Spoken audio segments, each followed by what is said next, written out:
num período, inclusive vale destacar, em que na década de 70, né, onde não havia debates, onde a censura realmente dominava, e foi um período, inclusive, em que aqueles professores que tinham uma postura de reflexão, de crítica, foram afastados, né?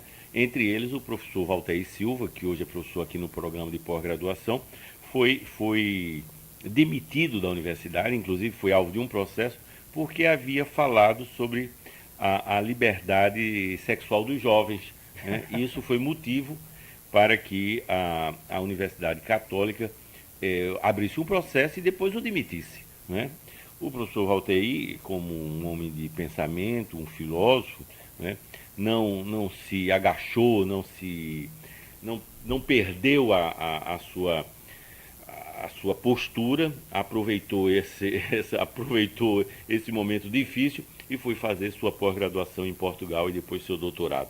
Mas é importante registrar isso porque nós vivemos muitas vezes momentos difíceis e algumas pessoas pensam e afirmam muitas vezes impensadamente, ou por desconhecimento, ou porque se beneficiaram muito nesse período. É importante a gente lembrar que esse período sempre há um grupo que se beneficia, que dá sustentação, que deu sustentação ao regime militar, um grupo de civis, né? E esse grupo em momentos difíceis ficam lembrando, que bom que seria se voltassem os militares. Que bom não, foi um período muito difícil para as liberdades democráticas, foi um período muito difícil que a sociedade toda viveu, pelo menos aquela parte da sociedade que preza, né, a liberdade de ideias, a liberdade do debate, a crítica. Essa é uma coisa interessante, porque hoje nós temos uma dificuldade das pessoas de entender porque alguns de nós, que como você e eu já ultrapassamos a barreira dos 40,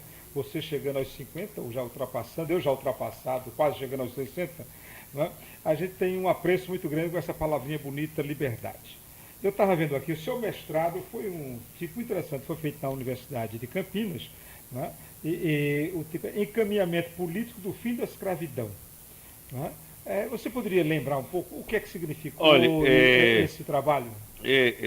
no meu mestrado eu estudei fundamentalmente a questão da escravidão, mas eu tirei algumas lições que eu diria que eu tive a oportunidade depois de socializar, porque essa dissertação de mestrado foi transformada em dois livros.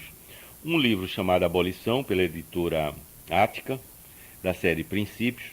Aliás, é um livro muito usado por muitos professores do ensino médio com paradidático, né? Mas o mais usado é o Reinventando a Liberdade, né? Esse que é um livro da atual, foi publicado até recentemente, depois eles tiraram, mas chegou a ter 17 edições.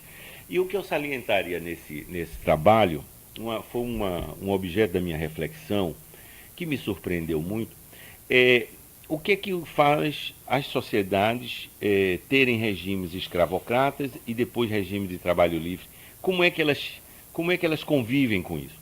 E aí é impressionante porque são discursos que se criam, quer dizer, da mesma forma que as sociedades criam justificativas para terem e naturalizarem o trabalho escravo, depois elas criam discursos e naturalizam o trabalho livre. Né? Eu, inclusive, destaco nesse estudo, nesse livro, que esse paradidático, Reinventando a Liberdade, e daí o nome Reinventando a Liberdade, como, por exemplo, a Igreja Católica deu plena sustentação ao trabalho escravo. Não é, ela se inspirava em passagens bíblicas para justificar que era natural ter trabalho escravo, como ela própria teve escravo. Professor, a Igreja Católica, ela apoiava o trabalho escravo no Brasil, porque as outras igrejas parece que também tinha escravidão em outros lugares. Sim, mas sem Né? dúvida.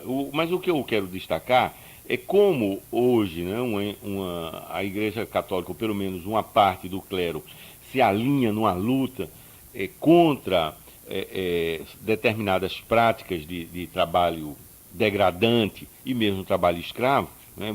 Sabemos como a irmã Dorothy mesmo, assassinada recentemente, tentando dar condições de mais liberdade para os trabalhadores lá na região norte e várias regiões.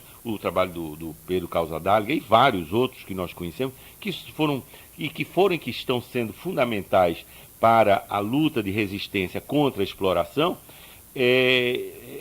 Essa igreja teve em outros momentos uma postura completamente diferente, não é? Ou pelo menos.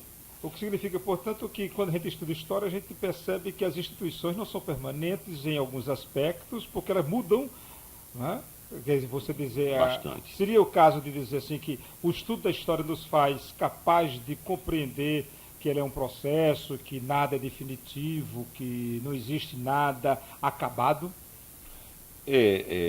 Sem dúvida que um dos grandes ensinamentos da história e uma das grandes dificuldades da história é lidar com a ideia de movimento, né? Eu diria que na história, ou pelo menos na produção da história, essa tensão entre o movimento e a permanência, né?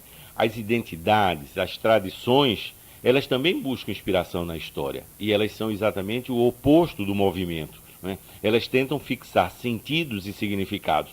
E a história é a prática historiográfica para uma parcela significativa com a qual eu me alinho. A história é o movimento de ressignificar constantemente. Os significados, os sentidos, eles não estão dados ou pré-estabelecidos.